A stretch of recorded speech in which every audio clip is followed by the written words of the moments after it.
శ్రీమద్భాగవతం ప్రథమ స్కందం 17వ అధ్యాయం 25వ శ్లోకం.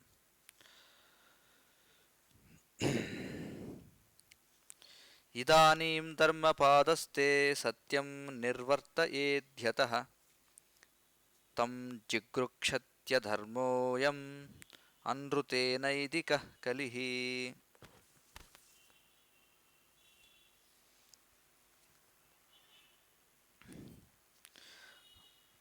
అనృతేనైదిత కలిః.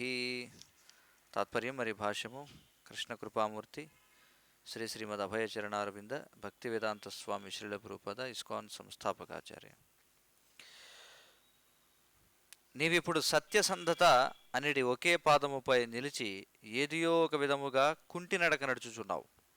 కానీ కలహరూపుడైన కలిపురుషుడు అసత్యము ద్వారా విజృంభించుచు ఆ మిగిలిన పాదమును కూడా నశింపజేయ యత్నించుచున్నాడు. భాష్యము. ధర్మ నియమములనవి ఏవియో కొన్ని అభిప్రాయములపైన గాని లేదా మానవ నిర్మిత సూత్రములపైన గాని ఆధారపడవు. అవి కేవలము తపస్సు, శౌచము, దయ, సత్యసంధత అనేది ప్రాథమిక సూత్రములపైననే ఆధారపడి ఉండును. చిన్ననాటి నుండియే జనులందరూ ఈ సూత్రములను అభ్యాసము చేయనట్లుగా బోధగావింపవలెను. దేహమునకు సుఖకరములు కాకున్నను ఆధ్యాత్మిక అనుభవమునకు మాత్రము మిక్కిలి దోహతములగు కార్యములను స్వచ్ఛందముగా అంగీకరించుటయే తపస్సు ఎను పదమునకు భావం. ఉదాహరణమునకు ఉపవాసమునది ఒక తపస్సు. మాసమునకు 2 లేదా 4 పర్యాయములు ఉపవాసము చేయుట కూడా ఒక రకమైన తపస్సే.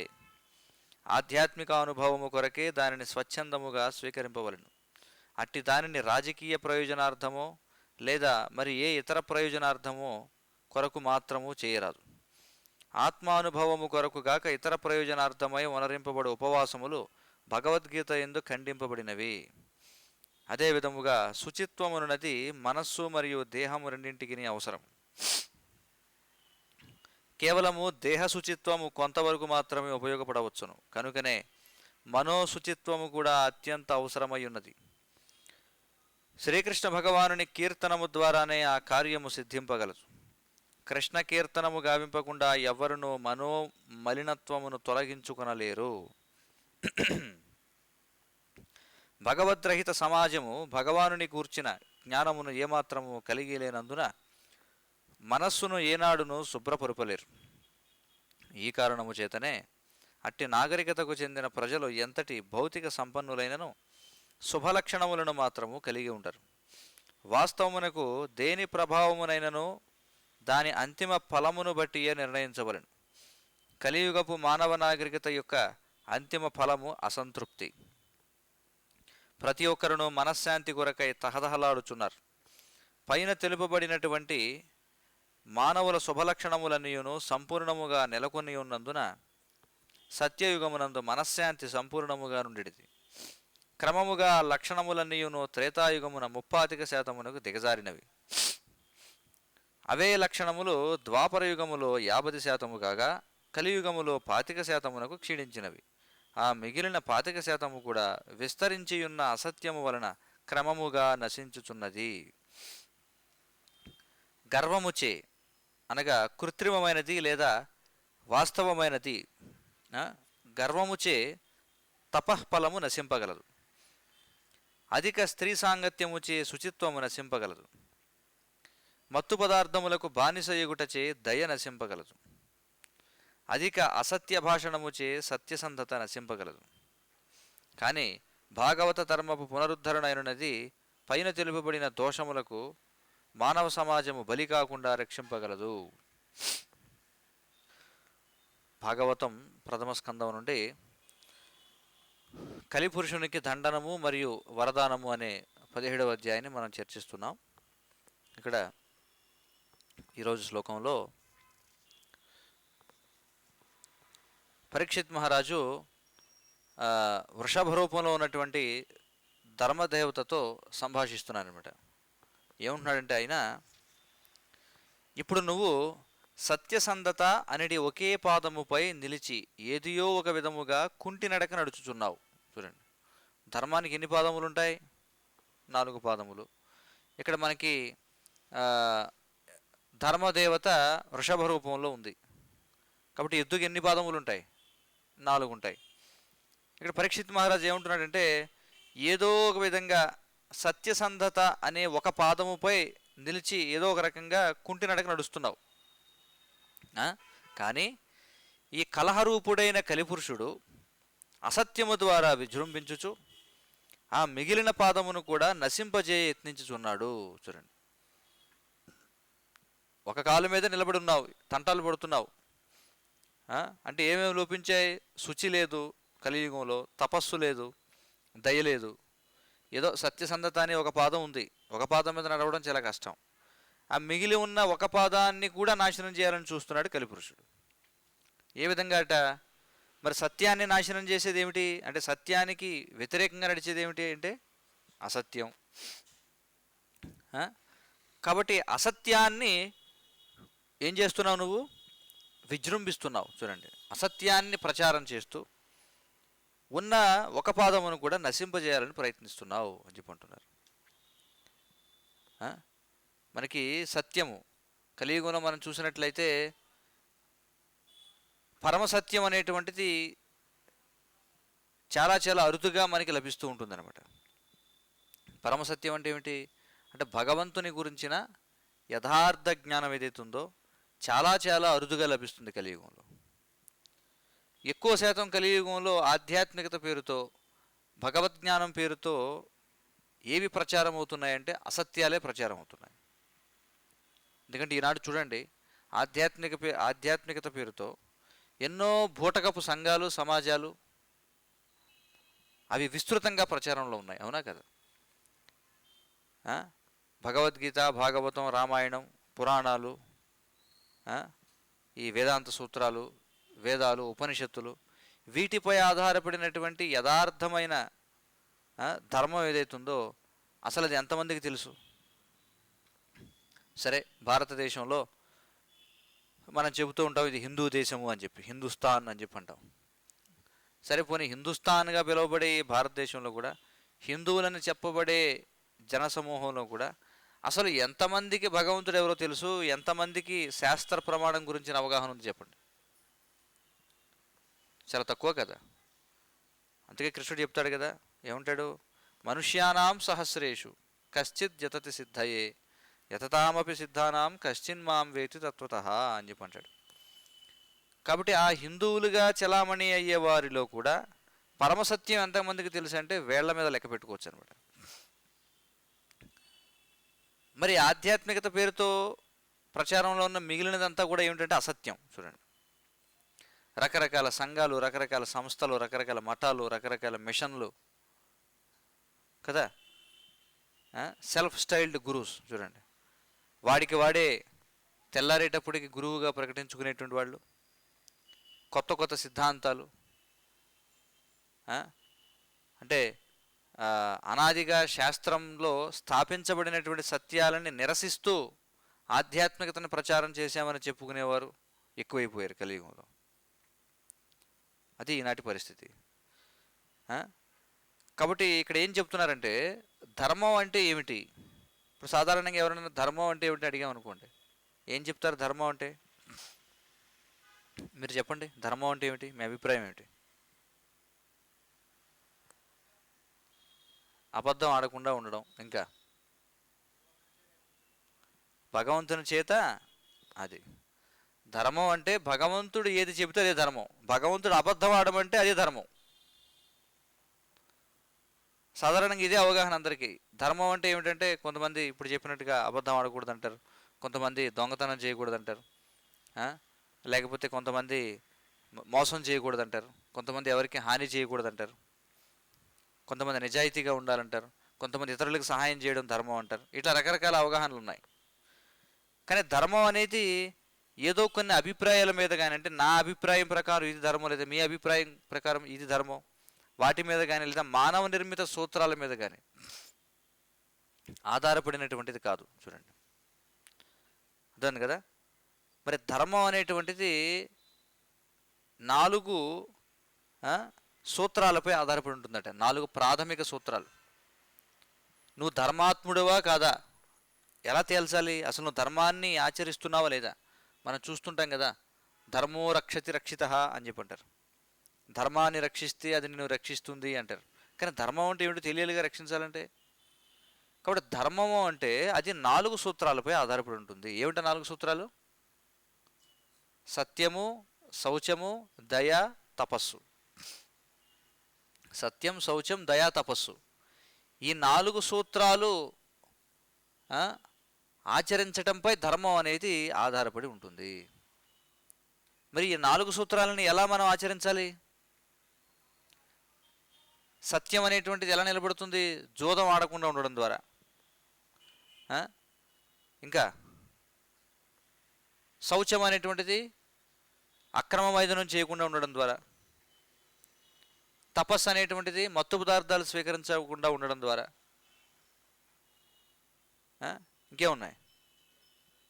దయ. దయ అనేటువంటిది మాంసాహారం స్వీకరించకుండా ఉండడం వల్ల. చూడండి, అప్పుడు ఈ 4 సూత్రాలని పాటిస్తే దాన్ని ధర్మం అంటారు. అంతేగాని లొట్టలేసుకుంటూ ఆ పిట్టల్ని, ఈ చేపల్ని, అవి ఇవి తింటూ శుభ్రంగా ధర్మాన్ని రక్షించండి అనే పేరుతో మాట్లాడితే ఏమైనా ప్రయోజనం ఉందా? చెప్పండి. ధర్మ జాగరణ సమితి అనో, లేకపోతే ఏదో ధర్మ రక్షణ సమితి అనో ఏదో కార్యక్రమం పెట్టుకొని అందులో అందరికీ కూడా చక్కగా ఆమ్లెట్లు అవి ఇవి వేసి పెట్టి వాళ్ళందరూ కూడా చప్పుడు చేసుకుంటూ తింటూ ఎలా ధర్మాన్ని రక్షించాలి, ఎలా దేశాన్ని కాపాడాలంటే ఏమైనా అర్థం ఉందా అందులో? అర్థం లేదు. చూడండి, కాబట్టి ఇక్కడ మనం అర్థం చేసుకోవాల్సింది ఏమిటంటే, ధర్మం అనేటువంటిది మీ అభిప్రాయం, నా అభిప్రాయం కాదు, భగవంతుడి అభిప్రాయం. ధర్మం అంటే మీరు తయారు చేసిన సూత్రాలు, నేను తయారు చేసిన సూత్రాలు కాదు, వీటి మీద ఆధారపడదు. కాబట్టి ఈ 4 ఉండాలన్నమాట: తపస్సు, శౌచము, దయ, సత్యసంధత. చూడండి, కాబట్టి అందుకే విద్యాభ్యాసం అంటే ఏమిటంటే, చిన్నతనం నుండి కూడా ఈ 4 సూత్రాలు పాటించేలా శిక్షణ ఇవ్వాలి. చూడండి, అది నిజమైన విద్య అంటే. అంటే జనులను ధర్మాత్ములుగా మార్చాలి. కాబట్టి చిన్న వయసు నుండే పిల్లలందరికీ కూడా విద్యాభ్యాసం అంటే ఏమిటంటే, ఈ 4 విషయాలు, ఈ 4 సూత్రాలని ఆచరించడంలో వాళ్ళకి శిక్షణ ఇవ్వాలి. అప్పుడు పోషణ అనేది తనంతట తానుగా జరుగుతుంది. ఇది ఇక్కడ విశేషం. చూడండి, ఎవరి ధర్మాన్ని వాళ్ళు పాటించాలి. చూడండి, ధర్మాన్ని అనుసరిస్తే పూర్తిగా మనం భగవంతుడే మనం రక్షిస్తాడనమాట. చూడండి, అది ఇక్కడ ఉద్దేశం. ధర్మో రక్షతి రక్షిత అంటే నువ్వు ఈ 4 నియమాలు పాటిస్తూ ఉన్నట్లయితే అప్పుడు ఆ ధర్మమే నిన్ను రక్షిస్తుంది. అది ఇక్కడ విశేషం. కాబట్టి మరి ఈ 4 పాటించడం అనేది శరీరానికి అంత సుఖాన్ని ఇవ్వకపోవచ్చు.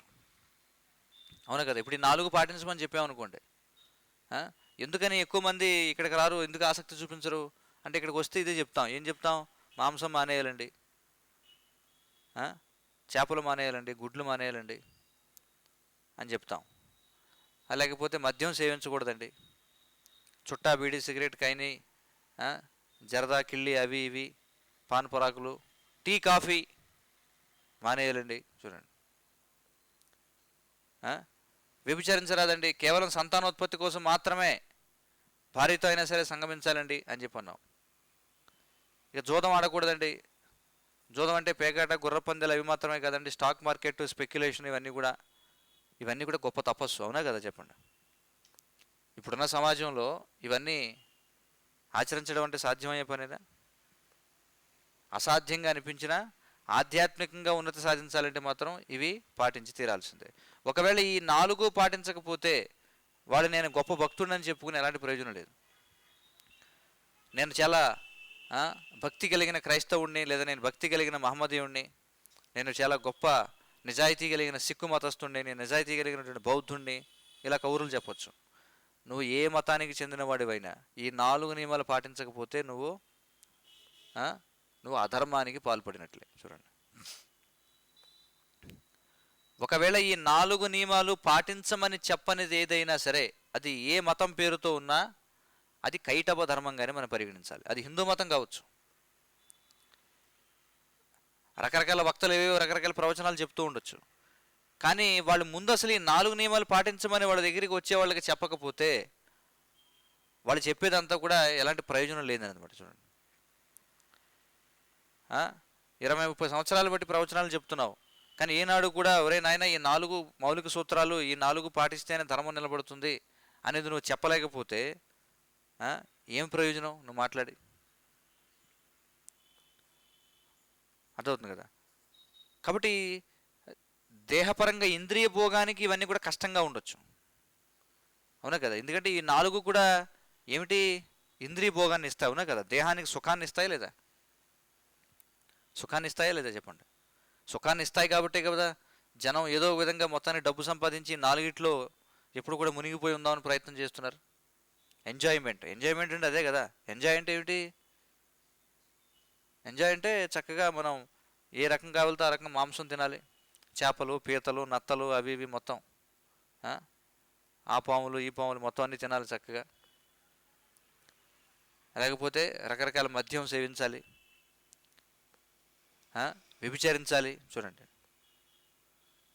దానికోసం మరి అనేక రకాల కాంట్రసెప్షన్, చూడండి కాంట్రసెప్టివ్ పిల్స్ అంటే గర్భనిరోధక మాత్రలు, దానికి పెద్ద ఇండస్ట్రీ అది. ఇప్పుడు పూర్వం ఒక 50-60 సంవత్సరాలు 100 సంవత్సరాలు వెనక్కి వెళితే అసలు ఈ కాంట్రసెప్షన్ అనే విధానం ఉందా? గర్భనిరోధకత అనేటువంటిది ఏమైనా ఉందా? లేనే లేదు. మరి ఎక్కడి నుంచి పుట్టుకొచ్చింది ఈ ఇండస్ట్రీ? ఇప్పుడు ఇది పెద్ద ఔషధ పరిశ్రమలో ఈ గర్భనిరోధక ఔషధాల తయారీ అనేది చాలా పెద్ద పరిశ్రమ అన్నమాట, చాలా లాభసాటి వ్యాపారం కూడా. ఎందుకంటే పూర్వం మనం చూసినట్లయితే పూర్వం ఈ గర్భనిరోధకత అనేది లేదు. వారికి సంతానాన్ని కనాలని అనిపిస్తే కనేవారు, 10 మందిని కనేవారు, 11 మందిని కనేవారు, అలా కంటూనే ఉండేవారు. వారి యొక్క బాధ్యతను కూడా స్వీకరించేవారు. కాబట్టి శాస్త్రాలు ఏం చెప్తున్నాయి? నువ్వు సంతానోత్పత్తి చేయి, సత్సంతానాన్ని ఉత్పత్తి చేయొచ్చు, దానికి ఇబ్బంది ఏం లేదు. కానీ ఇప్పుడు మనకు భోగం కావాలి కానీ బాధ్యత వద్దు. చూడండి, అంతే కదా. మనకి ప్రకృతిలో 84 లక్షల జీవరాశుల్లో ఏ జీవరాశిలోనూ, మనిషి తప్ప ఏ జీవరాశిలోనూ కూడా, అంటే ఈ మధ్యకాలం వరకు మనిషిలో తప్ప ఏ ఇతర జీవరాశిలోనూ ఈ కాంట్రసెప్షన్ అనేటువంటిది లేదు, అంటే గర్భనిరోధకత అనేటువంటిది లేదు, అవునా కదా. సరే, శరీరానికి 4 అవసరాలు ఉన్నాయి, ఆహార, నిద్ర, భయమైదునాలు. మైదునం అనేటువంటిది ఒక అవసరం అనుకుంటే వాళ్ళు సంగమించడం జరిగేది, సంతానోత్పత్తి కలిగితే వారిని బాధ్యత స్వీకరించేవారు. కానీ ఇప్పుడు పరిస్థితి ఏంటి? బాధ్యత మాకు వద్దు, ఆ భారం మాకు వద్దు, మేము పోషించలేము, కానీ భోగం మాత్రం కావాలి. కాబట్టే ఈ కాంట్రసెప్షన్ పిల్స్ ఇవన్నీ కూడా వచ్చాయి. కాబట్టి చెప్పే విషయం ఏమిటంటే, ఇప్పుడు ఆధునిక జీవన విధానం ఏమిటి? ఆనందం అంటే ఎందులో ఉందనుకుంటున్నారు అందరూ? ఎంజాయ్మెంట్ అంటే ఈ 4 మద్యం, మాంసం, జూదం, వ్యభిచారం. ఈ 4 లేకపోతే ఇంక జీవితం ఏముంది? చాలామంది అంటుంటారు, మీరు మాంసం తినరా, మాంసం తినరా, ఎలా బతుకుతున్నారు మీరు మాంసం తినకపోతే?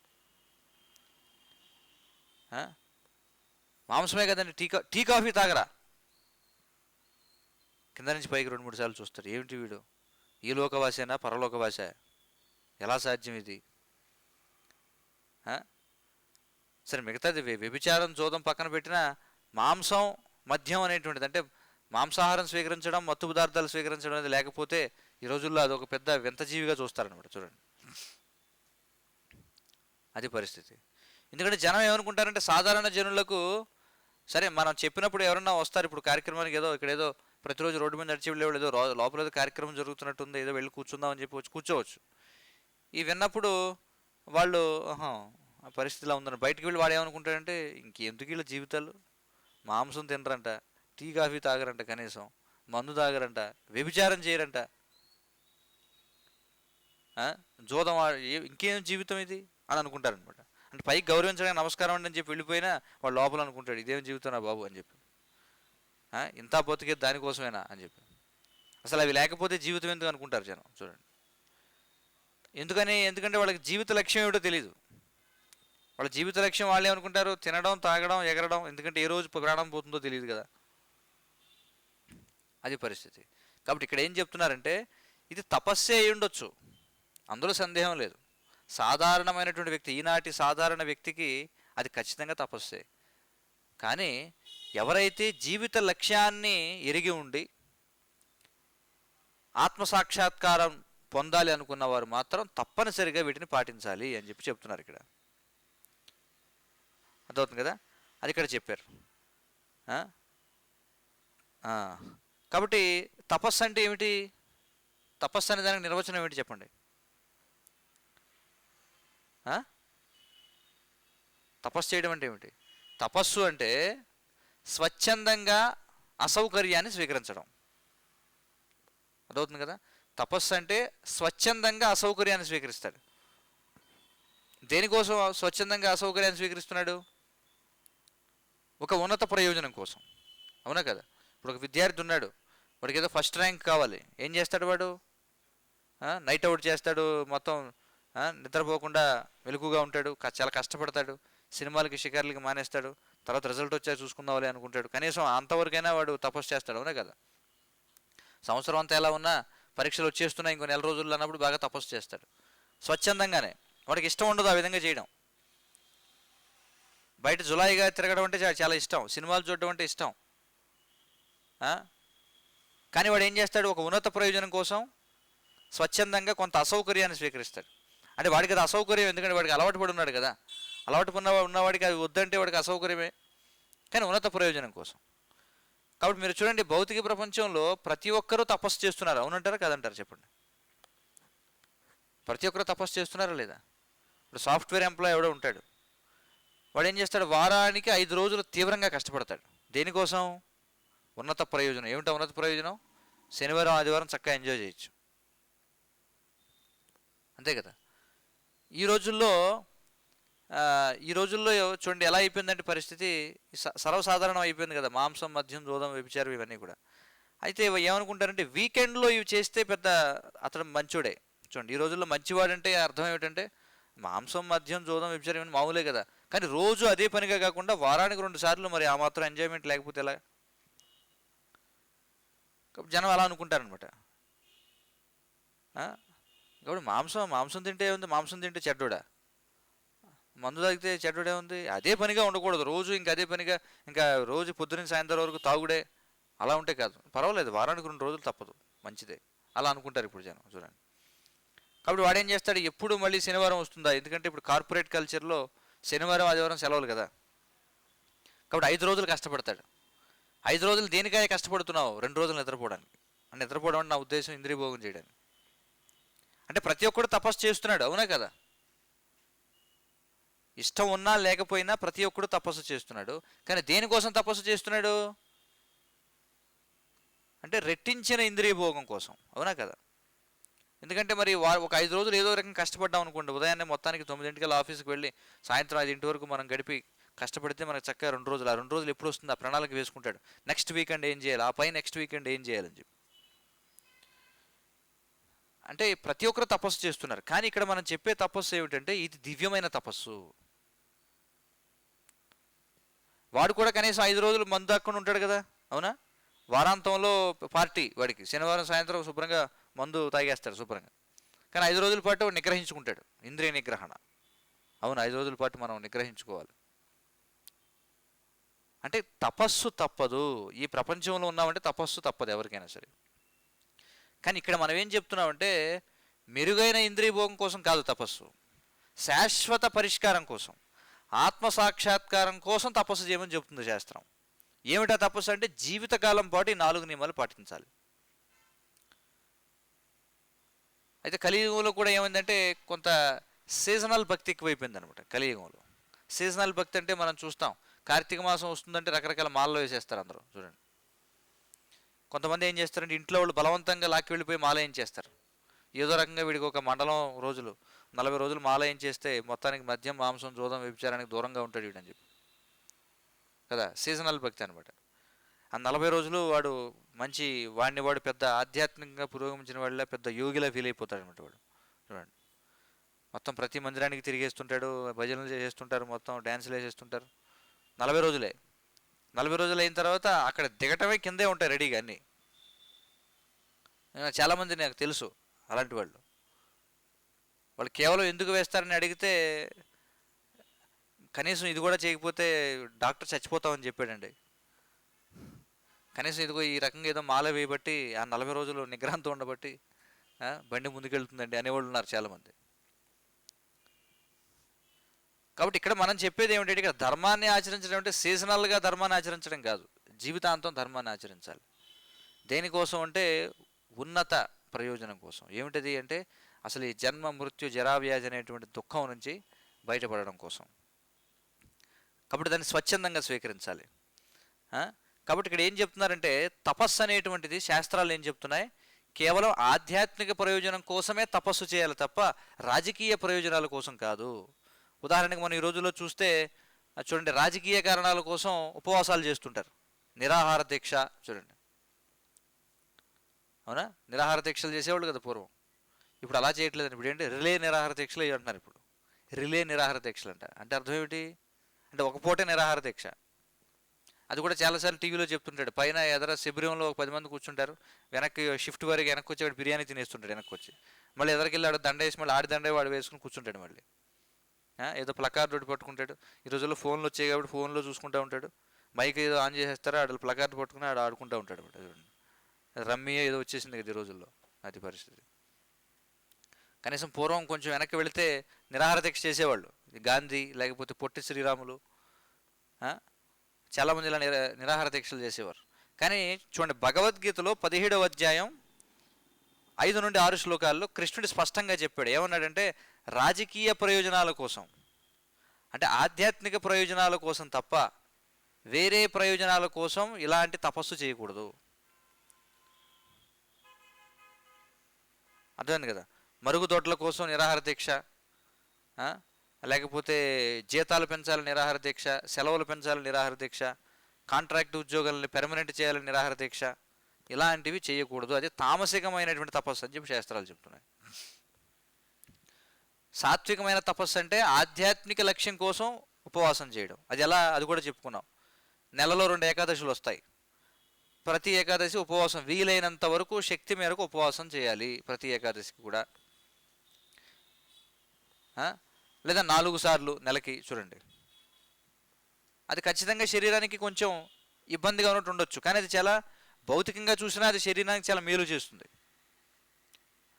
దాని సైంటిఫిక్ టెర్మినాలజీలో ఆటోఫాగి అని చెప్పి అంటారు. ఆటోఫాగి అంటే శరీరం ఏం చేస్తుందంటే తనలో ఎప్పుడైతే మనం ఆహారం ఇవ్వమో శరీరంలో ఉన్నటువంటి వ్యర్థ కణజాలం, మృత కణజాలం ఏదైతుందో దాన్ని శరీరమే భక్షిస్తుంది అనమాట. ఆటోఫాగి అంటారు, అంటే తనను తానే తినడం అని.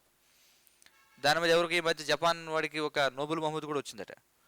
మరి అది పూర్వం నుంచి ఉన్నది లంకణాలు అని చెప్పి అంటారు, అవునా? వ్యాధి వచ్చినప్పుడు లంకణాలు వేసేవారు పూర్వం. లేదా కనీసం ఏకాదశి, నెలకి 2 ఏకాదశులు వస్తాయి, 2 ఏకాదశులకు ఉపవాసం చేయడం, వీలైనంత వరకు ఉపవాసం చేయాలి. ఉదాహరణకు కొంతమంది ఏకాదశి రోజున నీరు కూడా తీసుకోరు, కొంతమంది నీరు తీసుకుంటారు, కొంతమంది పాలు పండ్లు నీళ్లు తీసుకుంటారు. అది కూడా కష్టం అనుకున్న వాళ్ళు ఏకాదశి రోజున తినకూడనవి పక్కన పెట్టి, తృణధాన్యాలను పక్కన పెట్టి మిగిలిన వాటితో వండుకొని తింటారు. మొత్తానికి ఏదో ఒక స్థాయిలో ఏకాదశి నెలకు 2 సార్లు ఉపవాసం చేయడం వల్ల ఆధ్యాత్మికంగా మనం ముందుకు వెళతాం. చూడండి, ఇది చాలా చాలా అవసరము అని చెప్పి అంటున్నాం. అలాగే శుచిత్వము చూడండి, శుచి అంటే శుభ్రత. శుభ్రత అనేది కేవలం దేహం వరకే కాదు, మనసు కూడా శుభ్రంగా ఉండాలి అని చెప్పి అన్నారు. మరి మనసు ఏ విధంగా శుభ్రం అవుతుంది? శరీరాన్ని అంటే రోజుకి 3 సార్లు స్నానం చేయొచ్చు, సెంటు కొట్టచ్చు, రకరకాలుగా ఏవే మర్దనాలు అవి లేపనాలు పూయొచ్చు, ఇవన్నీ చేసుకోవచ్చు. ఇది హాట్ బాత్ అని రకరకాలు వచ్చేసాయి కదా, బబుల్ బాత్ అని రకరకాలు ఉన్నాయి, వేపర్ బాత్ అని, స్టీమ్ బాత్ అని, ఇవి రకరకాలు చేయొచ్చు. కానీ మనసుని శుభ్రం చేయాలి కదా. మనసు శుభ్రం లేకుండా శరీరం ఎంత శుభ్రంగా ఉంటే ప్రయోజనం ఏమిటి? కాబట్టి మనోశుచిత్వం కోసం ఏం చేయాలంటే కలియుగంలో ఏం చేయాలి? సంకీర్తనం. చూడండి, మంత్రము అని చెప్పి అంటాం, మహామంత్రం. మంత్రము అంటే ఏమిటి అర్థం? మనః ఇతి త్రాయతే ఇది మంత్ర. మనసుని భౌతిక బంధనాల నుండి విముక్తి కలిగించేదాన్నే మంత్రము అని అంటారు. కాబట్టి ఈ హరే కృష్ణ కృష్ణ కృష్ణ హరే హరే, హరే రామ రామ రామ హరే హరే అని మనం కీర్తన చేస్తున్నప్పుడు ఏమవుతుంది? మన యొక్క మనసు పరిశుభ్రం అవుతూ ఉంటుందన్నమాట. ఇది చాలా చాలా అవసరం. అందుకే మనం కలియుగంలో హరినామ సంకీర్తన, ఎందుకంటే ఈ మానసిక మాలిన్యంతో నిండిపోయి ఉంటుందన్నమాట సమాజం అంతా కూడా. అంటే మనసు ఏం చేస్తుంది? మనసు 3 రకాల పనులు చేస్తుంది. ఏమిటి మనసు చేసే 3 పనులు? ఆలోచించడం, సంకల్పించడం, అనుభూతి చెందడం. మనసు ఏదో ఒక దాని గురించి ఆలోచిస్తుంది, ఏదో ఒక పని చేయాలని పూనుకుంటుంది, ఏదో ఒక అనుభూతిని పొందుతుంటుంది. కాబట్టి ఆ మూడింటిని మనం శుద్ధి చేయాలి. దేని గురించి ఆలోచించాలి? భగవంతుడి గురించి ఆలోచించాలి. భగవత్ సేవ చేయాలని సంకల్పించాలి. భగవత్ సేవ ద్వారా వచ్చేటువంటి దివ్యమైన ఆనందాన్ని అనుభూతి చెందాలి. చూడండి, దానికి నాంది ఏమిటాయి అంటే ఈ యొక్క హరినామ సంకీర్తనం. కాబట్టి ప్రతి ఒక్కరూ కూడా ప్రారంభ స్థాయిలో ఉన్న వాళ్ళైతే ఎంతో కొంత అసలు హరే కృష్ణ మహామంత్రాన్ని జపించడం అనేది ఆవశ్యకం అన్నమాట. ఆ విధంగా మనం క్రమక్రమంగా మనం మన యొక్క సాధనని పెంచుకుంటూ వెళ్ళవచ్చు.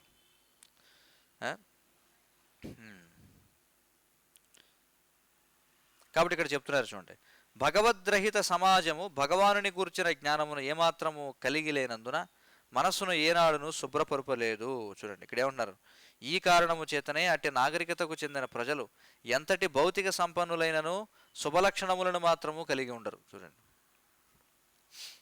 ఈ రోజుల్లో మనం చూస్తే అడ్వాన్స్డ్ కంట్రీస్ అంటారు, అవునా? పురోగతి సాధించిన దేశాలు. అంటే ఎందులో పురోగతి సాధించారు వాళ్ళు? పురోగతి అంటే ఏమిటి చెప్పండి? ఈ రోజుల్లో నిర్వచనం ఏమిటి అసలు? ఏమంటారు? దేనికోసం? డబ్బు సంపాదించడం. ఏం చేస్తారు డబ్బు సంపాదించి? ఆహారం, నిద్ర, భయం, మైదునం, అంతే కదా. ఇంక వేరే ఏమైనా ఉన్నాయా? అంతేనా? కాబట్టి అడ్వాన్స్మెంట్ అంటే ఏమిటి? కలియుగంలో ఎంతగా ఆహార, నిద్ర, భయం, మైదునాల్లో వైవిధ్యం పెరిగితే అంత అడ్వాన్స్ అయినట్టు, అవునా కదా. ఇప్పుడు గ్రామంలో ఉండేవాడి కంటే టౌన్లో ఉన్నవాడు అడ్వాన్స్డ్ అనుకుంటారు, అవునా కదా. ఎందుకని? గ్రామంలో ఇంద్రియ భోగం చేయడానికి వెరైటీ ఏమైనా ఉంటుందా? తక్కువ ఉంటుంది, చాలా తక్కువ. టౌన్కి వెళ్ళామనుకోండి, ఇప్పుడు చూడండి, మీరు పల్లెటూరులోకి వెళితే, అంటే ఈ రోజుల్లో పల్లెటూరులో కూడా దౌర్భాగ్యం వచ్చింది, అది వేరే విషయం. కానీ సాధారణంగా గ్రామం అంటే ఏమిటి? గ్రామంలో ఎక్కువ వసతులు ఉండవు, అంతే కదా. అంటే వెరైటీ తక్కువ ఉంటుంది. వెరైటీ అంటే తిండి విషయంలో కావచ్చు, అన్ని విషయాల్లో కూడా. పట్టణంలోకి వెళ్తే అడ్వాన్స్మెంట్ ఏమిటి? 4 రకాలు దొరుకుతాయి పట్టణానికి వెళితే. ఇంకా పెద్ద పట్టణానికి వెళితే ఇంకా ఎక్కువ దొరుకుతాయి. అమెరికా లాంటి దేశాలకు వెళ్ళామనుకోండి, మొత్తం ప్రపంచం అంతా అక్కడ ఉంటుంది. అంటే ప్రపంచంలో ఉన్న వైవిధ్యభరితమైన ఆహార, నిద్ర, భయభోజనాలన్నీ అక్కడ లభ్యం అవుతాయి, అవునా కదా. మీరు అమెరికా వెళ్ళారనుకోండి, అమెరికా వెళితే ఏ దేశానికి సంబంధించిన ఆహారమైనా దొరుకుతుంది మీకు. ఇండియన్ ఫుడ్ దొరుకుతుంది, చైనీస్ ఫుడ్ దొరుకుతుంది, జపాన్ ఫుడ్ దొరుకుతుంది, మీకు దొరకనదంటూ ఉండదు, ఏదైనా తినొచ్చు అమెరికా వెళితే. అలాగే మైథునం విషయంలో కూడా మీరు చూస్తే అక్కడ ఏమంటారు దాన్ని, గేలు ఉంటారు, లెస్బియన్లు ఉంటారు, లేకపోతే అనేక రకాలు అన్నమాట. అందులో కూడా చూడండి, సాధారణంగా ప్రకృతి విధానం ఏమిటి? స్త్రీ పురుష జాతులు సంయోగం చెందడం, పురుషులు పురుషులతో సంగమించడం, స్త్రీలు స్త్రీలతో సంగమించడం, లేకపోతే అనకూడదు కానీ మనుషులు జంతువులతో సంగమించడం, ఇలాంటివన్నీ కూడా దొరుకుతాయి ఎక్కడ? అభివృద్ధి చెందిన దేశాల్లో, అవునా కదా. అలాగే రక్షణ విషయానికి వస్తే అమెరికా వాడి దగ్గర లేని రక్షణ వ్యవస్థ లేదు.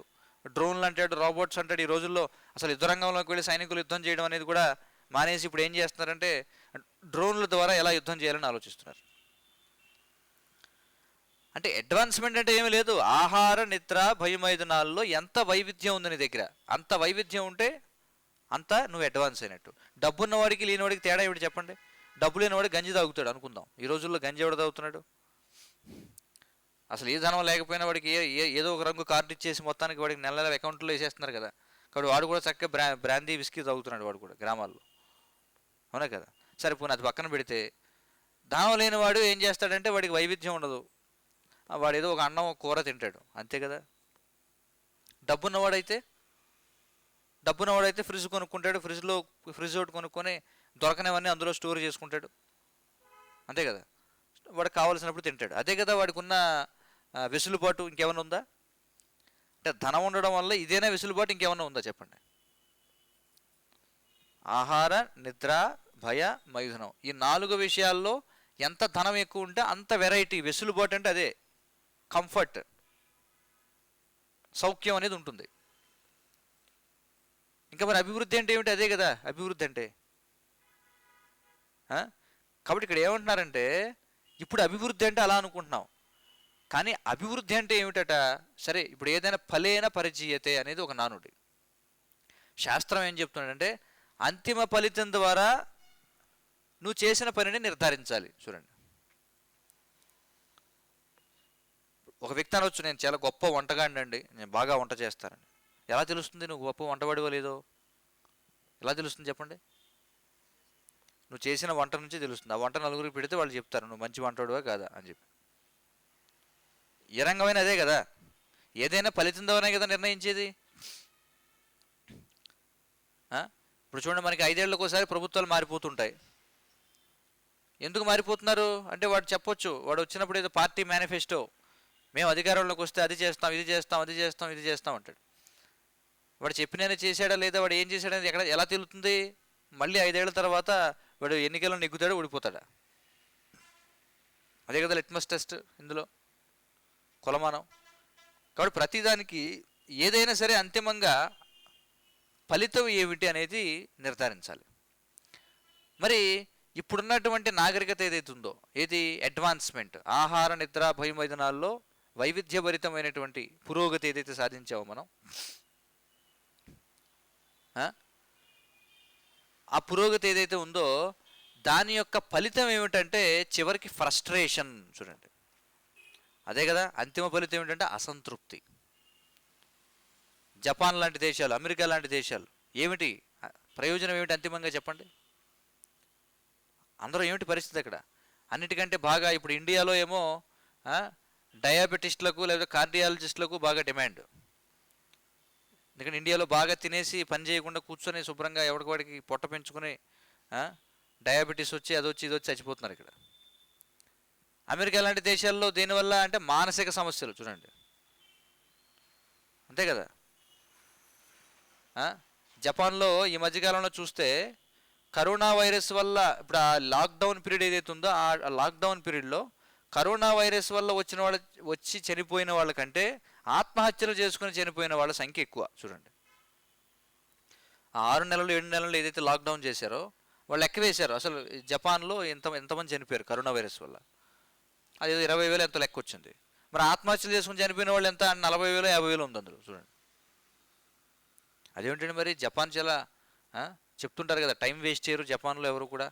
జపాన్లో డిసిప్లిన్ ఎక్కువ చెప్తుంటారు కదా ఇలాగా. వాళ్ళ కామన్ సెన్స్ ఎక్కువ, సివిక్ సెన్స్ ఎక్కువ, అది ఎక్కువ ఇది ఎక్కువ.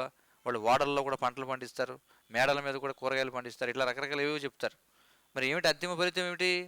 ఆత్మహత్య చేసుకుని చావడం. చూడండి, అంటే ఏదైనా ఎలా పరీక్షించాలంటే అంతిమ ఫలితం ద్వారా. మరి నువ్వు చెప్తున్నటువంటి ఏదైతే మోడర్న్ అడ్వాన్స్మెంట్ అనేది ఏదైతే చెప్తున్నారో, మోడర్న్ ఎడ్యుకేషన్ అనేది చెప్తున్నారు, దాని ఫలితం ఏమిటంటే విసుగు, ఒత్తిడి, అంతిమంగా ఆత్మహత్యలు. ఎవడు కూడా ఆనందంగా ఉన్నాడు, అసంతృప్తి. చూడండి, డిస్సాటిస్ఫాక్షన్. అందుచేత శాస్త్రాలు ఏం చెప్తున్నాయంటే ఒక సమాజం అడ్వాన్స్ అయిందా లేదా అనేది ఎలా చెప్పాలట అంటే ఎంతగా ఈ 4 సూత్రాలు పాటిస్తున్నారు. ఏమిటా 4 సూత్రాలు? సత్యం, శౌచం, దయ, తపస్సు అనేవి నీ సమాజంలో ఉన్నటువంటి, నీ దేశంలో ఉన్నటువంటి జనులు ఎంతగా వాటిని పాటిస్తున్నారు. చూడండి, దాన్ని బట్టి పురోగతి నిర్ణయించాలి అని చెప్పి అంటున్నారు. అర్థమవుతుంది కదా. కాబట్టి ప్రతి ఒక్కరు కూడా ఇప్పుడు సమాజంలో మనశ్శాంతి కోసం తహతహలాడుతున్నారు. చూడండి, అత్యంత ఖరీదైన వస్తువు ఏమిటది అంటే మనశ్శాంతి అన్నమాట. ఎంత డబ్బు పెట్టినా దొరకదు. ఒకవేళ డబ్బు పెడితే దొరికేటట్టయితే ధనవంతులందరూ కూడా మనశ్శాంతి కలిగిన వాళ్ళు అయి ఉండాలి. మరి అలా లేదే పరిస్థితి. బాగా ధనం సంపాదించిన వాళ్ళు ఇప్పుడే కదా మనం చెప్పుకున్నాం, ధనం ఉండడం వల్ల వెరైటీ ఉంటుందని. వాళ్ళు వెరైటీగా చేస్తున్నారనమాట. చూడండి, అదే జరుగుతుంది, వెరైటీగా చేస్తున్నారు ధనవంతులు. చూడండి, మనిషి దౌర్భాగ్యం ఏమిటంటే ఏ జీవజాతుల్లో కూడా లేదు. మనిషి పుట్టడం కాస్ట్లీ, చనిపోవడం కూడా కాస్ట్లీ అయిపోయింది ఈ రోజుల్లో. ఆ మధ్యకాలం వరకు పుట్టడమే కాస్ట్లీ అయి ఉండేది. అంటే ఇంకా వెనక్కి వెళితే పుట్టడం ఫ్రీయే, చనిపోవడం కూడా ఫ్రీయే. ఎందుకంటే ఎవడో హాస్పిటల్కి వెళ్ళాల్సిన అవసరంలా. తల్లి బిడ్డ ఎక్స్ప్రెస్లు అవేమి లేవు పూర్వం. ఇప్పుడు అవేవి ఉన్నాయి కదా, తల్లి బిడ్డ ఎక్స్ప్రెస్లు అని చెప్పి. అవేమి లేవు, ఎవరింట్లో వాళ్ళు పురుడు పోసుకునేవారు. అంటే ఫ్రీగా పుట్టేవాడు. ఎవరో మంత్రసానం ఎవరో వచ్చేవారు, చాలా పూర్వం చెప్తూ ఉండేవారు ఏమిటంటే, ఏదో పొలం పొలం పనికని వెళ్ళి అక్కడ ఏమైనా అక్కడ అక్కడ బిడ్డను కానీ వస్తూ వస్తూ మూటను ఎత్తి మీద పెట్టుకుని పిల్లవాడిని కూడా చంకలో పెట్టుకుని వచ్చేవారట. చూడండి, అలాంటి వాళ్ళు ఉండేవారు. అది పరిస్థితి అన్నాడు. ఎందుకంటే శరీర వ్యాయామం ఉండేది, ఆరోగ్యకరమైనటువంటి తిండి తినేవారు, అలా ఉండేది పరిస్థితి. క్రమక్రమంగా అవి పోయాయి. అదంతా ఏమనుకున్నారంటే మన వాళ్ళు, అబ్బే ఇది మరీ చీప్గా ఉంది ఇలా చేస్తే, కనీసం పిల్లలు పుట్టడం అంటే ₹1,00,000 కూడా ఖర్చు పెట్టకుండా పిల్లల కంటే అది మరీ మనకి నామోషి అని చెప్పి అనుకున్నారో ఏమో. క్రమక్రమంగా ఏమైంది, అసలు సహజంగా కానుపు అనేది లేదు. ఇప్పుడు తర్వాత ఏమైంది, హాస్పిటల్లో కానుపు అంటే ఫ్రీ కాదు కదా, హాస్పిటల్ అంటే ఫ్రీయా? లేదు. అందులో కూడా ఎక్కువ శాతం సిజేరియన్నే, అంతే కదా. ఈ రోజుల్లో ఎవరో నాకు చెప్తున్నారు, ఈ రోజుల్లో కూడా ఒకవేళ ఎవరైనా సహజంగా కాన్పు కావాలనుకుంటే దానికి ట్రిపుల్ రేట్ ఉంటుందట. అంటే ఎక్కువ శాతం సిజేరియన్, కోత కోసి తీసేస్తారు బయటికి. లేదండి మేము సహజమైనటువంటి కాన్పు కావాలనుకుంటే దానికి ₹1,00,000 ఎంతనంట. చూడండి, అది పరిస్థితి. అంటే పుట్టడం కాస్ట్లీ అయిపోయింది. పోనీ కొంచెం వెనక్కి ఒక 20-30 సంవత్సరాలు వెనక్కి వెళితే చావు మాత్రం ఫ్రీగా జరిగేది. ఎవరింట్లో వాడు చచ్చేవాడు కనీసం. ఇప్పుడు అది కూడా జరగట్లా. అసలు ఈ రోజుల్లో ఎవరైనా ఇంట్లో చూస్తున్నాడా? ప్రతి ఒక్కడు వెంటిలేటర్ మీద చూస్తున్నాడు. చూడండి, చావు ఎంత కాస్ట్లీ అయిపోయింది. పూర్వం అసలు చావు కాస్ట్లీయా చెప్పండి? చనిపోవడానికి కూడా డబ్బులు ఖర్చు పెట్టాలా? ఇదేం దౌర్భాగ్యం చెప్పండి. పూర్వం కనీసం వృద్ధాప్యంలో ఉన్నవాళ్ళు, ఈ రోజుల్లో ఎంత దారుణమైన సమాజం అంటే, పక్కన ఉన్నవాళ్ళు కూడా ఏమంటున్నారంటే, అప్పటికే వృద్ధుడైపోయి ఉంటాడు, 85 ఏళ్ళు ఎంతో వచ్చేస్తాయి. 85 ఏళ్ళు అయిన తర్వాత చావు కాబట్టి మళ్ళీ యవ్వనం వస్తుందా చెప్పండి? 85 ఏళ్ళ వయసు వచ్చింది, 90 ఏళ్ళ వయసు వచ్చిందంటే చస్తాడనే కదా అర్థం. చుట్టూ ఉన్నవాళ్ళు చూడండి, వీడి దగ్గర ఎంత డబ్బు ఉంది, కక్కుర్తి ఎక్కువ వీడికి, ముసలాయన పాపం చూడండి ఎంత బాధపడుతున్నాడు, చక్కగా తీసుకెళ్ళి హాస్పిటల్లో జాయిన్ చేయొచ్చు కదా అంటే డబ్బులు దాచుకుందామని పక్క వాళ్ళు ఇలా మాట్లాడుతుంటారు అనమాట. ఆ గోల తట్టుకోలేక వాడేం చేస్తాడు, ఆ పక్కన తండ్రి ఏడుస్తూ ఉంటాడు. తండ్రి ఏం, ఒరే నేను జీవితాంతం నిన్ను ఇది చేస్తే నన్ను చివరి క్షణాల్లో తీసుకెళ్ళి నరకం లాంటి హాస్పిటల్లో పాడేస్తావా అని చెప్పి. ఏం చేస్తావు నాన్న, తీసుకెళ్ళకపోతే చుట్టూ ఉన్నవాళ్ళు నన్ను తిడుతున్నారు, నన్ను పీనాసివాడు అని చెప్పి అంటున్నారు, డబ్బులు దాచుకుండా కకృతి పడుతున్నాడు అంటున్నారు, లేకపోతే ఇందులో ఏదో ఏదో వికృతమైన ఆలోచన ఏదో ఉందంటున్నారు. ఈ గొడవ పడలేక ప్రతి ఒక్కళ్ళు ఈ రోజుల్లో అదొక ఆచారం అయిపోయింది అనమాట. చూడండి, వైదికమైనటువంటి ఆచారాలు ఏవైతే ఉన్నాయో ఇవి పాటించకపోతే కొత్త ఆచారాలు మొదలవుతాయి. ఇవన్నీ కొత్త ఆచారాలు అనమాట. చనిపోయేవాడిని ఎవరిని కూడా ఇంట్లో ఎవరిని సావనట్లా, ఇది ఒక తంతు అయిపోయింది అనమాట. చూడండి, ఏమిటంటే హాస్పిటల్లో చావాలి, హాస్పిటల్ తీసుకెళ్తారు. వాడు ఏం చేస్తాడు, 1,00,000-2 లక్షలు వాడు చక్కగా పిండుకొని ఐఎమ్ సారీ అని చెప్పి అంటాడు, అంతే. అంతకుమించి ఏముంది? ఇంతకంటే దౌర్భాగ్యం ఉంది? ఒక్కసారి ఆలోచించండి. పుట్టడానికి డబ్బులు ఖర్చు అవుతున్నాయి, చనిపోవడానికి కూడా డబ్బులు ఖర్చు అవుతున్నాయి. దీన్ని ఏమంటారంటే అడ్వాన్స్మెంట్. మరి ఆ విధంగా చావాలంటే మరి డబ్బులు కావాలి, మరి డబ్బులు కావాలంటే కష్టపడి పని చేయాలి. ఇది ఆధునిక జీవన విధానం. కాబట్టి ఇక్కడ ఏం చెప్తున్నారంటే అడ్వాన్స్మెంట్ అంటే ఇది. ఎంతగా ఈ సత్యము, శౌచము, తపస్సు, దయ అనేటువంటివి పాటించబడుతున్నాయి. కాబట్టి ఇక్కడ చెప్తున్నారు సత్యయుగంలో ఈ 4 పూర్తిగా 100% అవలంబించేవాళ్ళట. అర్థవుతుంది కదా. సత్యయుగంలో అసలు ఈ 4 నియమాలు చెప్పాల్సిన అవసరం, ప్రతి ఒక్కళ్ళు పాటిస్తూ ఉండేవాళ్ళు 100%. అప్పుడు ధర్మం చక్కగా 4 కాళ్ళ మీద హుందాగా నిలబడేది అనమాట. త్రేతాయుగానికి వచ్చేసరికి 35% దిగిపోయింది. ద్వాపరయుగానికి వచ్చేసరికి 50%, కలియుగానికి వచ్చేసరికి 25% ఉందన్నమాట. ఆ 25% ఏదైతే మిగిలిందో అది కూడా ఏమవుతుందంట, అసత్యం వలన క్రమముగా నశించుతున్నది. చూడండి, అంటే ఇప్పటికీ మనకి పరమసత్యం గురించిన అవగాహన ఇప్పుడు చర్చించుకుంటున్నాం కదా.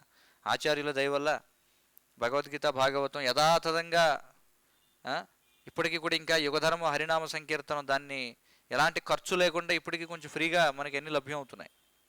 కానీ రోజు రోజుకి ఇది కూడా కష్టమైపోతుంది. కలియుగం ముందుకు వెళ్ళే కొద్దీ అసత్య ప్రచారాలు ఎక్కువైపోతాయి. రకరకాల సంస్థలు, రకరకాల, లేకపోతే నిక్కచ్చిగా ఉన్న వాళ్ళలో కూడా రకరకాల అభిప్రాయ భేదాలు వచ్చి వాళ్ళు కూడా విడిపోవడం. చూడండి, ఇలా మొత్తానికి రోజులు గడిచే కొద్దీ ఏమైపోతుంది, అసత్యం యొక్క దాటి చూడండి. ఇప్పటికే ఇందాక చెప్పాడు కదా ఆయన పరీక్షిత్ మహారాజ్, ఒక కాలు మీద ఏదో కుంటుకుంటూ వెళుతున్నావు, కానీ కలిపురుషుడు ఏం చేస్తున్నాడు, దాన్ని కూడా పడగొడదామని చూస్తున్నాడు అనమాట. కాబట్టి ఇప్పుడు పరిస్థితి ఏమిటంటే అనేక రకాలు, మనం ఏదైనా చెప్పామంటే ఇంకొకటి ఏదో వచ్చి ఏదో చెప్తాడు. శాస్త్రాలన్నీ ఏమో ఇది కలియుగం అని చెప్తే ఎవరో ఒక భ్రమిత సమాజం అని చెప్పి వాళ్ళు ఎవరో వచ్చి ఏమంటారంటే అబ్బే ఇది సత్యయుగం అని చెప్తారు వాళ్ళు. చూడండి, ఇదేమిటారు ఆయన, శాస్త్రాలన్నీ ఏమో ఇది కలియుగం నడుస్తుంది, కలియుగం మొత్తం 4,32,000 సంవత్సరాలు, ఇప్పుడు 5,000 సంవత్సరాలే గడిచాయి, ఇంకా 4,27,000 సంవత్సరాలు గడవాలి అని చెప్తుంటే ఇంకొకటి ఎవడో వచ్చి అబ్బాయి ఎవరు చెప్పారు సత్యయుగం స్టార్ట్ అయిపోయింది అంటాడు ఒకడు. చూడండి, మనకి భగవద్గీత ప్రమాణం కదా అంటే ఎవరు చెప్పారు భగవద్గీత ప్రమాణం, భగవద్గీతలో 50 తప్పులు ఉన్నాయి అంటాడు ఒకడు. ఏం చెప్తాం చెప్పండి. అందుకే ఇక్కడ ఏమంటున్నారంటే అసత్యము వలన ఏమవుతుంది, క్రమముగా సత్యం నశిస్తుంది. గర్వముచే, చూడండి గర్వం అంటే ఏమిటి, ఎక్కువ శాతం కలియుగంలో ఏమీ లేకపోయినా గర్వం. నిన్న మనం చెప్పుకున్నాం కదా, అడుక్కునే వాడికి కూడా ప్రెస్టేజ్ ఉంటుందన్నమాట. వాడు అడిగిన నోటు ఇవ్వకపోతే వాడు కూడా మన ముఖాన్ని కొట్టిపోతాడు. చూడండి, కాబట్టి గర్వం వచ్చే అంటే కృత్రిమమైనది లేదా వాస్తవమైనది. పోనీ కృత్రిమంగా ఏం లేకపోయినా గర్వపడేవాళ్ళు కొంతమంది, ఉండి గర్వపడేవాళ్ళు కొంతమంది. ఈ గర్వం వల్ల ఏమవుతుందంట, తపఃఫలము నశించగలదు. చూడండి, తపఃఫలము నశించగలదు అంటే కష్టపడి సంపాదించుకున్నది ఏదైతే ఉందో గర్వం వల్ల అది నాశనం అయిపోతుంది. ఇంకేమన్నారు, అధిక స్త్రీ సాంగత్యముచే శుచిత్వము నశింపగలదు. చూడండి, స్త్రీ సాంగత్యం ఎక్కువైతే ఏమవుతుందంటే వాడి యొక్క మనసు దేహం అంతా కూడా మలినమైపోతుంది. మత్తు పదార్థములకు బానిసయుగుటచే దయ నశింపగలదు. అధిక అసత్య భాషణముచే సత్యసంధత నశింపగలదు. చూడండి, కలియుగం అంతా కూడా అసత్యం లేకుండా ఏది నడుస్తుంది చెప్పండి. అసత్యం చెప్పకపోతే అసలు నిజం చెప్పేవాడికి ఎప్పుడో చెల్లిపోయిందనమాట రోజులు. ఏదో ఒక సామెత చెప్తారు ఏమిటంటే సచ్ బోలేతో మారే లాఠీ అని చెప్పి ఏదో చెప్తారు. అంటే నిజం మాట్లాడంటే కర్ర ఇరుగుద్ది అనమాట. చూడండి, కొడతారు పట్టుకుని జనం. కానీ భాగవత ధర్మపు పునరుద్ధరణ అయినది పైన తెలుపబడిన దోషములకు మానవ సమాజము బలి కాకుండా రక్షింపగలదు. అందుకే ఈ 4 దోషాలు ఏవైతే ఉన్నాయో, ఏమిటా దోషాలు, మద్యం, మాంసం, జోదం, వ్యభిచారం. ఈ 4 దోషాలకు మానవ సమాజం బలి అవ్వకుండా ఉండాలంటే ఏం చేయాలట అంటే భాగవత ధర్మాన్ని ప్రచారం చేయాలి. చూడండి, ఇప్పుడు మనం చేస్తున్నది ఏమిటి, భాగవతాన్ని మనం చర్చిస్తున్నాం. మరి భాగవతం చదవకపోతే ఇవన్నీ ఎలా తెలుస్తాయి మనకి? ఎవరికి వాళ్ళు ఏమనుకుంటారు, ఇదిగో నేను చెప్పినట్టుగా మాంసం తినడంలో తప్పే ఉంది అనుకుంటారు. బయటకు వెళ్ళి చెప్తే ఎవరన్నా ఒప్పుకుంటారా? మాంసాహారం తినేవాడిని ఎవరన్నా పట్టుకొని నువ్వు మంచివాడివి కాదు, నువ్వు మాంసం తింటున్నావు కదా అంటే ఒప్పుకుంటాడు వాడు? నేనేమన్నా మనిషి మాంసం తింటున్నానా, కోడి మాంసం కదా తినేది అంటాడు వాడు. కానీ ఎలా అర్థమవుతుంది, అది భాగవతంలోకి వెళితే అప్పుడు అర్థమవుతుంది, బాబు ఎందుకు తినకూడదు, దయ అనేటువంటి లక్షణం కోల్పోతావు నువ్వు అని చెప్పి. అందుకే శ్రీమద్ భాగవతం ఇది కలియుగంలో భగవంతునికి అవతారం అన్నమాట. ఎందుకంటే భాగవతం ప్రథమ స్కందంలో చెప్పారు, కృష్ణే స్వధామోపగతే ధర్మజ్ఞానాదిభి సహా. కృష్ణుడు ఎప్పుడైతే ద్వాపర యుగాంతములో ధర్మమును జ్ఞానమును వెంట పెట్టుకుని తన ధామానికి వెళ్ళిపోయాడు, స్వధామోపగతే ధర్మజ్ఞానాదిభి సహా కలవు నష్టదృశామేషాం. కలియుగంలో తాను లేనటువంటి లోటుని గమనించి భగవంతుడు ఏం చేశారట, నష్టదృశామేషాం పురాణార్కో ధునోదిత. ఆయన ఏం చేశారట, మళ్ళీ భాగవత పురాణం రూపంలో ఉదయించాడు మళ్ళీ అని చెప్పి అంటున్నారు. కాబట్టి భగవంతుణ్ణి ఎలా ఆరాధించాలండి కలియుగంలో అంటే భాగవత శ్రవణం ద్వారా, భగవత్ కీర్తన ద్వారా. చూడండి, ఇది కలియుగంలో యజ్ఞం అన్నమాట, సంకీర్తన యజ్ఞం. కానీ ఎంతమంది స్వీకరిస్తారు దీన్ని? మళ్ళీ భాగవతమే చెబుతుంది ఏమిటది, యజ్ఞై సంకీర్తన ప్రాయే యజంతి సుమేధస. సుమేధస, మేధస్సు అంటే ఏమిటంటే తెలివితేటలు, టాలెంట్ అనమాట. కానీ అది ఉంటే సరిపోదట. సుమేధస అంటే మంచి మేధస్సు కలిగినటువంటి వాళ్ళు ఎవరైతే ఉంటారో, సుకృతి కలిగిన వాళ్ళు ఎవరైతే ఉంటారో, యజంతి సుమేధస, అలాంటి వాళ్ళు మాత్రమే స్వీకరిస్తారు. చూడండి, కాబట్టి మీరు అనుకోవచ్చు భాగవతం చదవాలంటే బహుశా ఏమన్నా ఎంటెక్ చేసి ఉండాలేమో, ఐఐటిలో లేకపోతే ఐఐఎంలో ఏమన్నా వాడు ఎంబీఏ కానీ లేకపోతే ఎంటెక్ కానీ లేకపోతే ఏదైనా పిహెచ్డి ఎంఫిల్ చేసిన వాళ్ళకి బాగా భాగవతం అర్థమవుతుందేమో అనుకుంటే పొరపాటు. ఐఐటీలోనో ఐఐఎంలోనో లేకపోతే ఇలాంటి ప్రీమియర్ ఇన్స్టిట్యూషన్స్లో ఎన్ఐటీల్లో పట్టాలు సంపాదించాలంటే దానికి మేధస్సు కావాలి చాలా.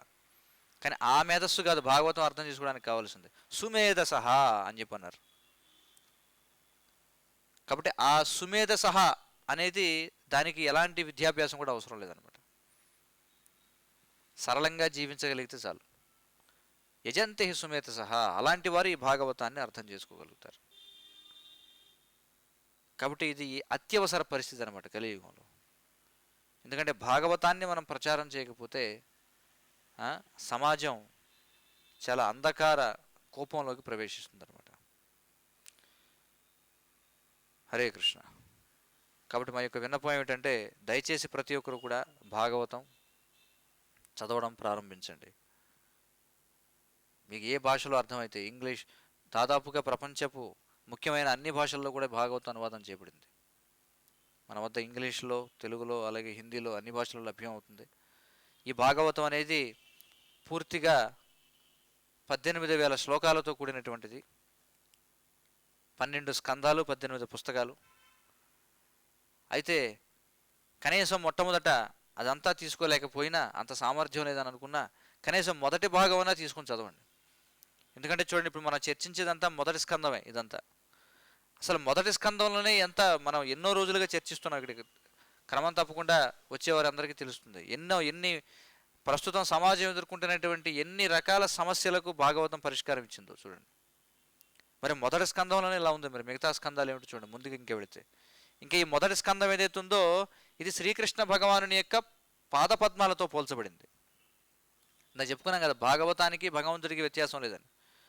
భాగవతం అంటే శ్రీకృష్ణుని స్వయం విగ్రహం అనమాట. ఆ శ్రీకృష్ణమూర్తి యొక్క పాదపద్మములు మొదటి స్కందంగా చెప్పారు. ఇలా ఆయన యొక్క చిరునవ్వు 10వ స్కందం చూడండి. ఇలా క్రమంగా మనం భగవంతుడిని దర్శించాలనుకున్నప్పుడు నేరుగా ముఖం వైపు చూడకూడదు, ముందు పాదాల నుండి పైకి సందర్శించాలి.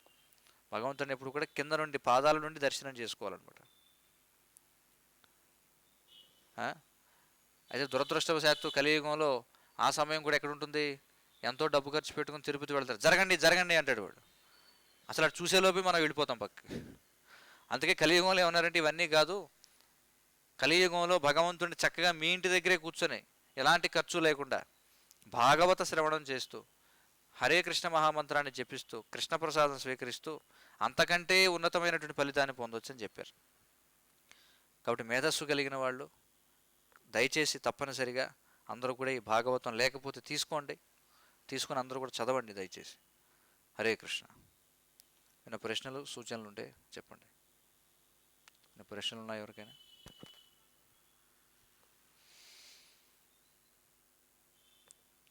గ్రంథరాజ్ శ్రీమద్ భాగవతం की जय. जगद्गुरु श्रील प्रभुपाद की जय. वांछा कल्पतरुभ्यश्च कृपा सिन्धुभ्येव च पतितानां पावनेभ्यो वैष्णवेभ्यो नमो नमः. संसार दावानन्दलीलोका प्राणाय कारुण्य घनाघनात्यम् सकलनगुणार्णवस्य वन्दे गुरश्रीचरणारविन्दम्.